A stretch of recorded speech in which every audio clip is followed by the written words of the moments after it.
சினிமாவில் பலரும் எதிர்பார்த்த திரைப்படம் தான் ஜனநாயகன். இந்த படம் கடந்த ஜனவரி 9ஆம் தேதி ரிலீஸ் ஆகியிருக்க வேண்டும். ஆனால் இந்த படத்தின் சென்சார் பிரச்சனையினால் படத்தின் ரிலீஸ் தேதி தள்ளி போய்க்கொண்டே இருந்தது.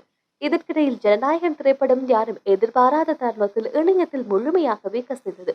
இது தொடர்பாக பலர் கைது செய்யப்பட்டார்கள். ஆனாலும் தளபதி ரசிகர்கள் படத்தை திரையரங்கில் தான் காண்போம் என்று பொறுமையாக காத்திருக்கிறார்கள். ஹெச்னோத் இயக்கத்தில் உருவாகி இருக்கின்ற இந்த ஜனநாயகன் திரைப்படத்தில் பூஜா ஹெக்டேர், பாபி தியோல், மமிதா பைஜு உள்ளிட்டோர் முக்கிய கதாபாத்திரங்களில் நடித்திருக்கிறார்கள்.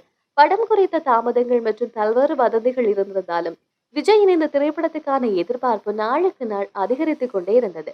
இந்த நிலையில் சமூக வலைதளங்களில் வைரலாகி வருகின்ற வீடியோ ஒன்றில் நடிகர் விஜயின் தளபதி பட்டம் அகற்றப்பட்டு அதற்கு பதிலாக தமிழ்நாட்டு மாண்புமிகு முதலமைச்சர் சி ஜோசப் விஜய் என்கின்ற புதிய டைட்டில் இடம்பெற்றிருக்கிறது.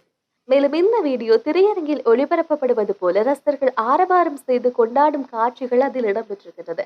இந்த வீடியோ சமூக வலைதளங்களில் வேகமாக பரவியதால் பலரும் இதனை ஜனநாயகன் படத்தின் அதிகாரப்பூர்வ அப்டேட் என்று நம்பினார்கள். ஆனால் படக்குழு இது குறித்த எந்த உறுதியையும் அளிக்கவில்லை. இவ்வாறான நிலையில் தற்போது வெளியாகி இருக்கின்ற தகவலின்படி இது ரசிகர்கள் ஏஐ தொழில்நுட்பம் மூலமாக உருவாக்கிய ஃபேன் எடிட் வீடியோவாக கூறப்படுகின்றது.